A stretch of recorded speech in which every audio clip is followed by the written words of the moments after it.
Olá, sejam todos bem-vindos a este canal e hoje eu vou fazer um comentário sobre as bravatas do ex-presidiário que ontem deu uma entrevista no WW, do William Wagner Brasil, e, como sempre, ele repete as mesmas lorotas, acreditando que todos os brasileiros são, vamos dizer, cegos, surdos e mudos, né?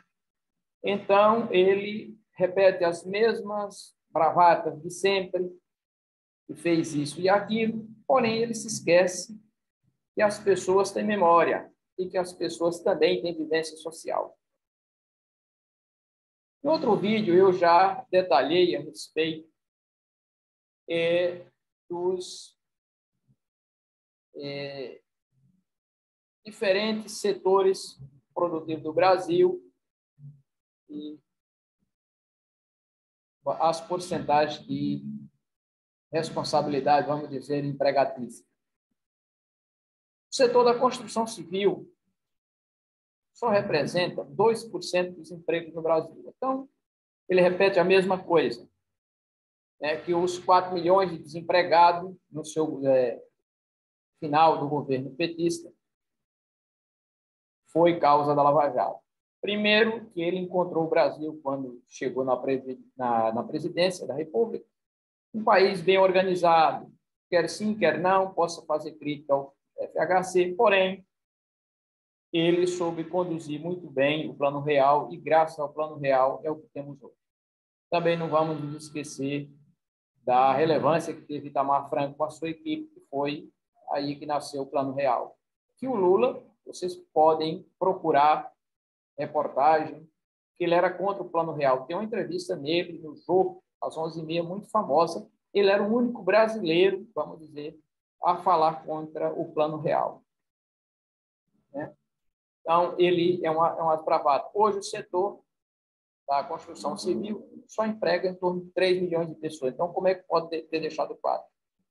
A outra estupidez dele é quanto à questão de dizer que se pode prender o empresário corrupto e a empresa ficar funcionando. E fica funcionando mesmo, né? A não ser empresas que realmente têm a finalidade, vamos dizer, de ser empresas laranja, né? Ou empresas de fachada, que tinha bastante no governo, foi a marca, né? Outros empresários que quebraram com uma pirâmide, como o Eike Batista, não tinha nada a ver. Quando ele foi investigado aí, ele já tinha quebrado, né? Ele montou uma empresinha e no outro dia era uma empresa que valia mais do que a Petrobras. Isso era uma pirâmide financeira, todo mundo sabia disso, né? E era um exemplo de empresário bem-sucedido no governo do ex-presidiário, né? Então, ele encontrou um país com em torno de 4 milhões de desempregados, deixou com 10. E não tinha Lava Jato, não tinha nada. Ele deixou o governo em 2008, né? 2002, 2006, 2010, perdão. E a Dilma se encarregou de deixar 13 milhões e meio desempregados, e hoje o país oscila entre 12 milhões e 14 milhões. Hoje está beirando aí uns 12 milhões e 800 mil pessoas desempregadas. Já chegou a 14 milhões na época da pandemia. Porém, foi um período atípico, né? Então, ele faz esse jogo de encenação, e aí foi questionado, mas os jornalistas devem, não sei por que motivo, não questiona ele a questão dos setores empregatícios, né? Como pode ter 4 milhões de desempregados, né, dessas empresas, sendo que essas empresas não empregavam mais do que 4 construtoras amigas investigadas aí, não empregava mais do que 400 mil, 500 mil pessoas. Ou seja, muito longe de 4 milhões e meio, certo? E os outros 8 milhões? Foi culpa de quem? Então, faltou o jornalista perguntar isso. Ok, 4 milhões e meio foi da Petrobras, né? Sobraram 9 milhões. Desses 9 milhões, quando ele assumiu o governo, tinha 4 milhões e meio, 5 milhões. Portanto, quem foi a responsabilidade dos 5 milhões de desempregados? Ele, o governo dele. Então, outra coisa também, outro dado importante. Ele, quando pegou o governo dele, entendeu? Ele elevou os beneficiários do Bolsa Família de 1 milhão para 10 milhões, quase. O governo terminou. A Dilma deixou aí com 12 milhões e o atual presidente, entendeu? Vai deixar com 18, perto de 18 milhões de beneficiários. Como é que um país pode estar melhorando? Outra coisa que você deve comparar. Se o exemplo de distribuição de renda é o Bolsa Família, entendeu? Então, o governo atual foi um magnífico, né? Foi um excelente distribuidor de renda. Mas o que está se vendo é as pessoas na fila do osso. Né? Eu vou contar algumas histórias aqui que eu conheço, que eu vivi, e outras que talvez você não se lembre. Mas é bom que você procure na internet. Você se lembra de quando ele anunciou que todas as escolas do Brasil teriam lousas, teriam computadores nas salas de aula, uma lousa eletrônica para o professor escrever, digital, e computadores em toda a sala. E Jundiaí inaugurou uma dessas. Foi as 3 primeiras escolas inauguradas no Brasil.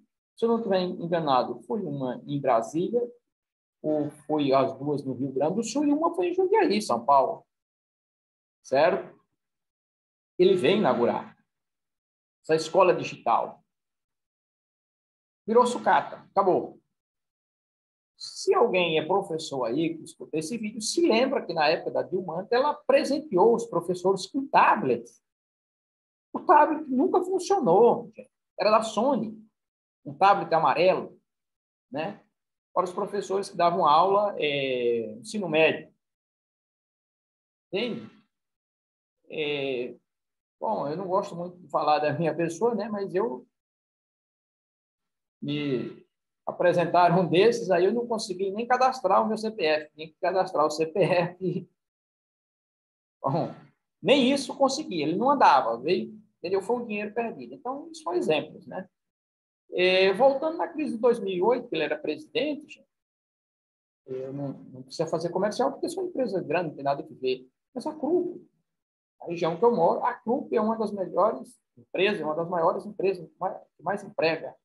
Em 2008, a Krupp mandou 2.500 pessoas de uma só vez.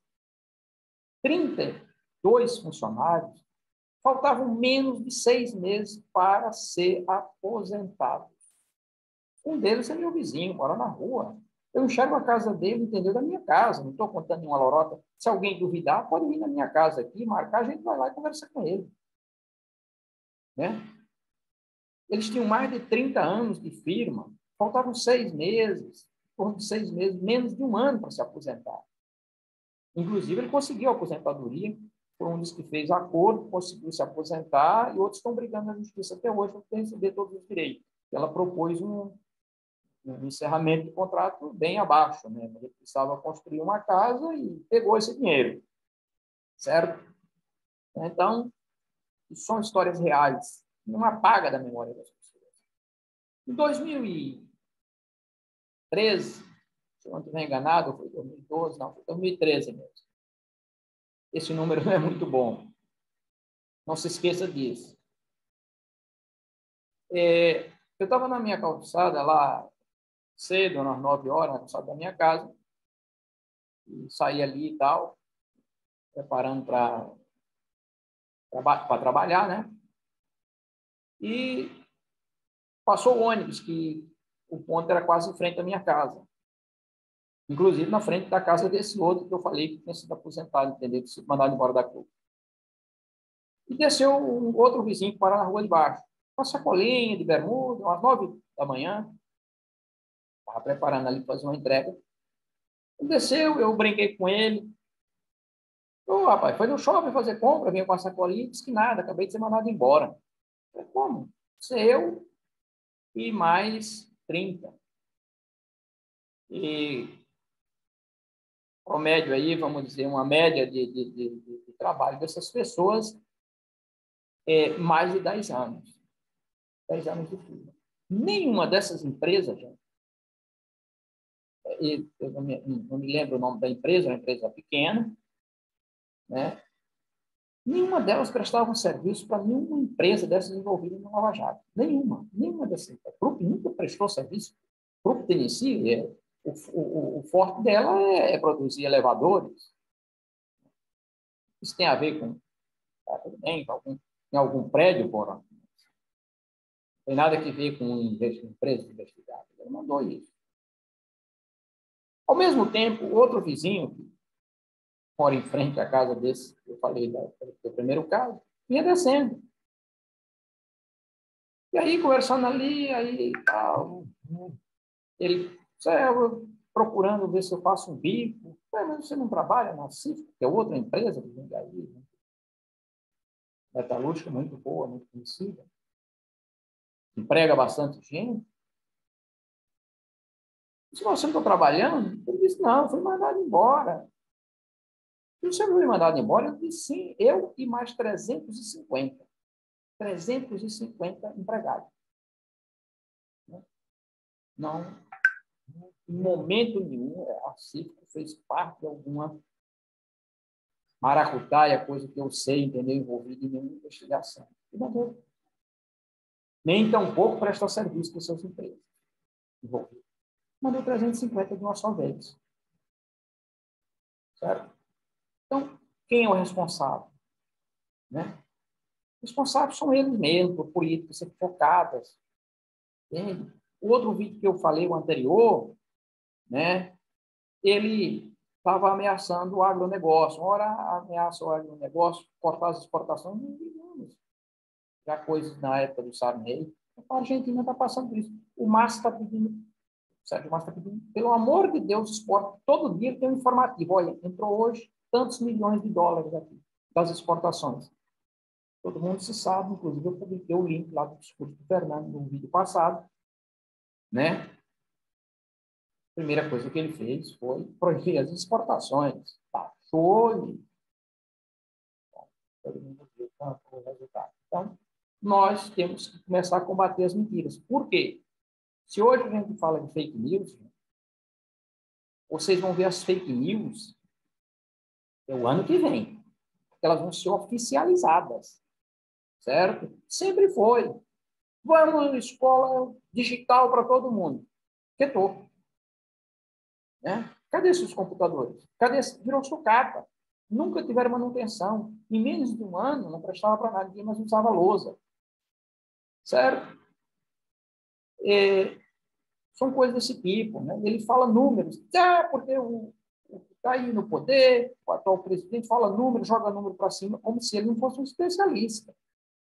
Faltou o jornalista perguntar aí quem é o responsável por esses milhões aí. Porque 4 milhões, ok, ele põe na culpa dos outros.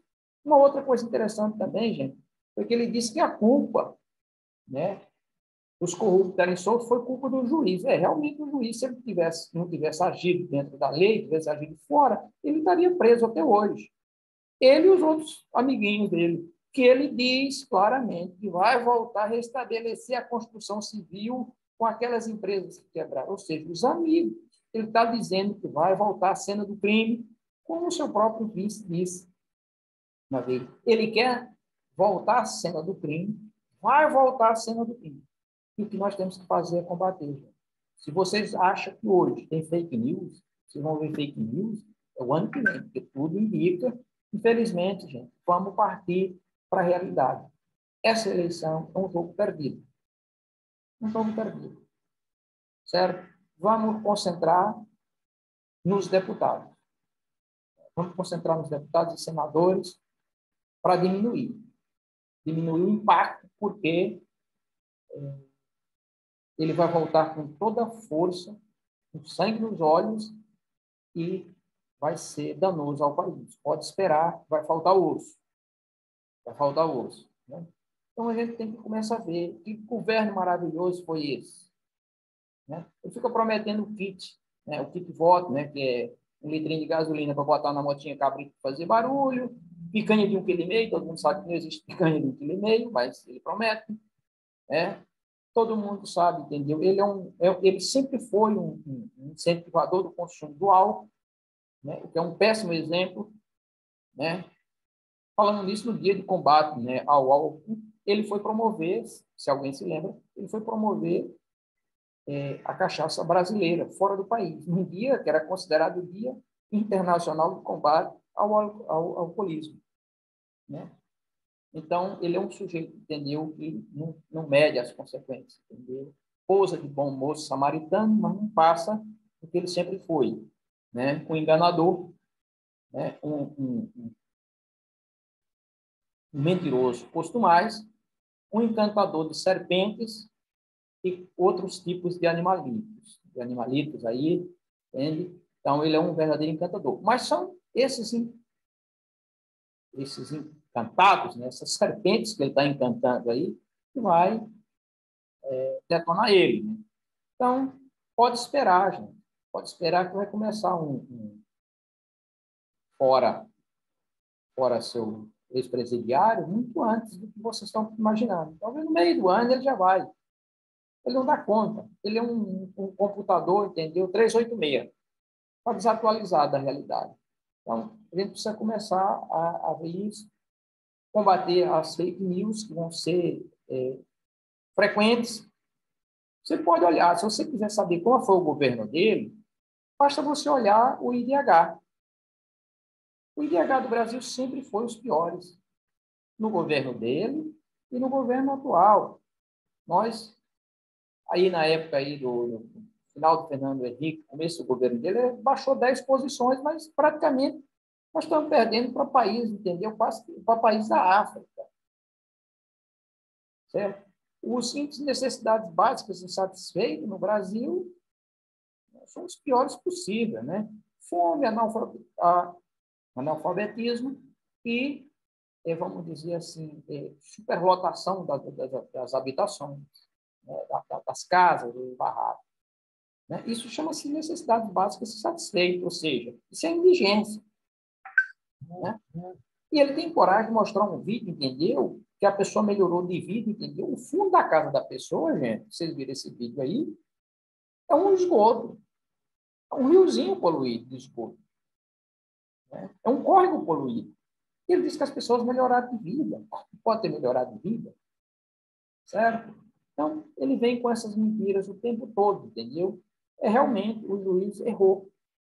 Né? Deveria ter usado um pouco mais do que a lei permite, ele estaria em cana até hoje. Né? Felizmente, ele está do lado de fora chupando cana, né? Mas o correto era ele estar em outro lugar. É isso aí, gente. Temos sempre que combater a mentira, porque, sabe, no país hoje em dia estamos vivendo surrealismo, né? Uma coisa que não tem sentido. Né?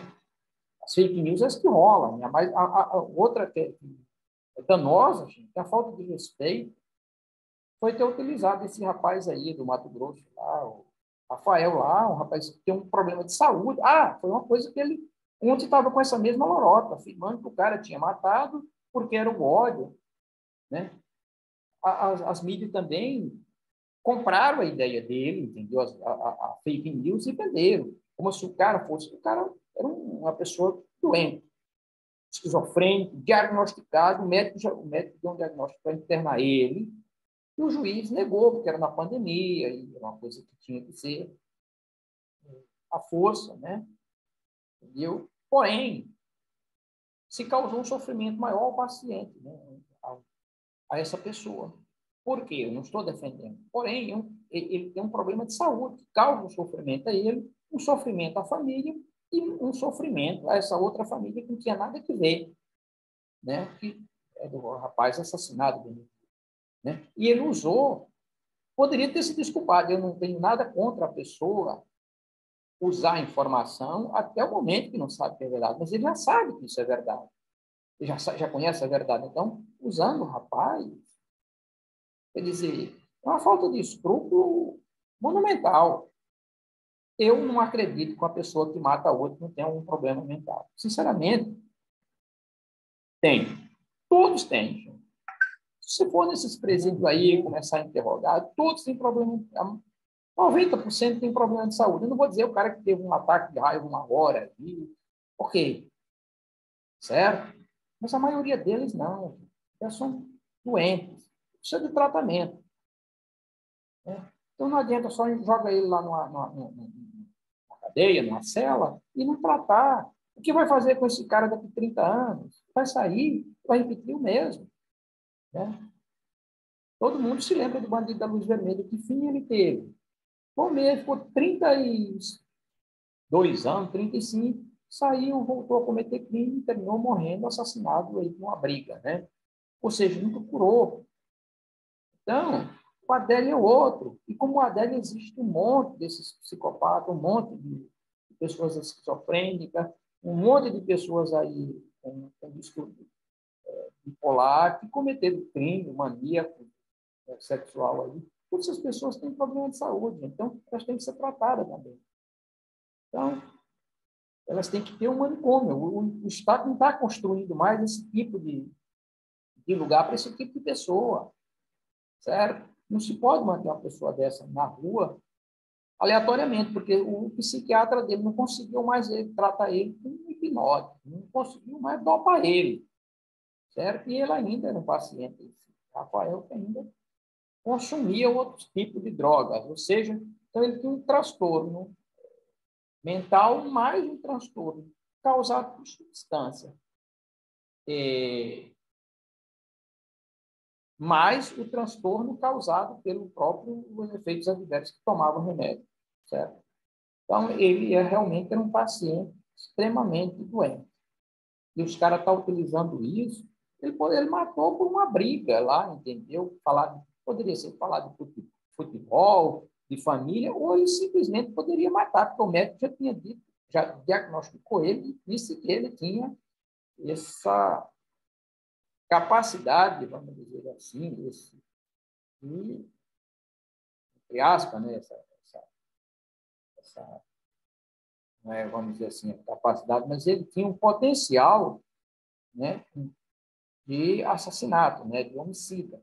Não seria de suicida, mas de homicida, o que seria perigoso, né, porque ele poderia causar a morte de diversas pessoas.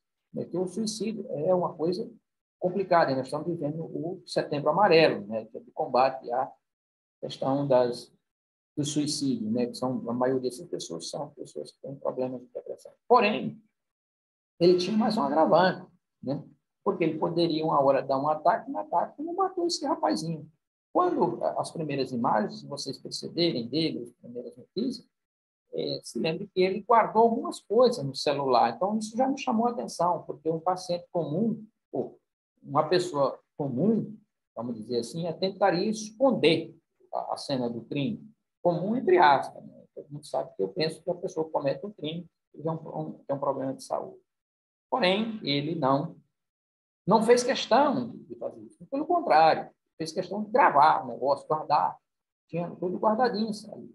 Então, veja que ele é uma pessoa que não regulava bem.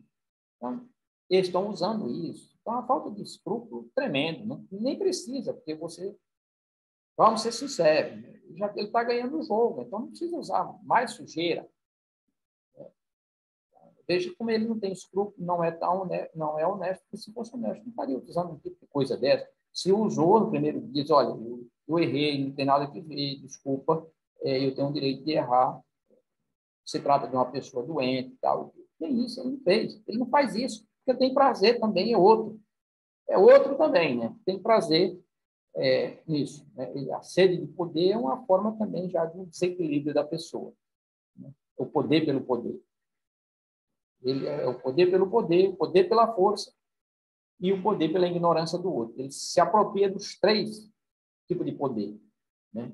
O poder que é conferido, né, pelas urnas, é o poder do outro, né, de ignorar, de ludibriar os que sabem menos, as fake news, né, e o poder pelo poder, ou seja, eu tenho um poder, tenho uma caneta, certo? Né? Não é tanto... E pela força, porque pode utilizar a polícia, pode utilizar qualquer meio de repressão, né? E ele vive ameaçando as mídias. Isso não é segredo de ninguém. Acredita nele quem quer. Ele quer regular as mídias. Ele quer controlar as mídias. Não existe esse negócio. Pelo contrário, ele deveria abrir. Não tem concessão, cada um monta a sua TV, monta seu rádio, monta a sua rede de internet Não precisa. Para que o Estado precisa de autorização? O Estado não dá autorização para você abrir um mercado, o que tem que dar para você abrir uma TV? Você tem a concessão. O que existe tão perigoso? Nada. Simplesmente o controle para ameaçar. Entendeu? Não fale mal de mim porque eu te corto a concessão. Né? E tem alguns aí, amiguinhos dele, que está cortando a concessão, rádio, TV, e perseguindo os padres. Assim. Infelizmente, a nossa situação é triste, mas é bom que o brasileiro também tenha esse choque de realidade. Eu espero que essa dura realidade, né, o brasileiro volte a acordar, porque parece que está anestesiado todo mundo, sabe? Parece que entregou o jogo e acabou. Infelizmente é isso, é nosso país, mas eu vou continuar combatendo as mentiras, como combati ele no governo passado, vou continuo firme e forte, vou combater ele até o último dia da minha vida, entende? Né? Não vai ser fácil, porque eles vão partir para cima da gente, é com tudo mesmo, hein? Pode esperar. Ok, gente? Se gostou, deixa um like aí, se inscreva, né? Faça algum comentário. Né? Então, porque nós vamos ter que nos unir. Outra coisa, devemos pensar em um partido político fora desses extremos, porque, senão, vocês vão ver, em 2026, nós vamos ter uma opção fora do ex-presidiário, que é o que está. Ou seja, vai ser um fora Lula e volta Bolsonaro. Se você quer isso, então mantemos como está e não pensamos em partido político. Partido político não depende de cabeça. Se a gente tiver um partido político, entendeu? Pensando numa determinada pessoa, nós vamos cair no mesmo erro que os demais partidos políticos. Nós vamos ficar sem opção de novo, porque pode esquecer, os partidos que estão aí não vão lançar outros candidatos diferentes desses dois que estão nas pesquisas hoje, certo? É fácil vencer o que está hoje e é fácil vencer ele em 2026. Ou não. Né? Pode ser que tenha também se engane igual que está agora, que se enganou e o adversário está vencendo. Né? Então, tem que pensar nisso, gente.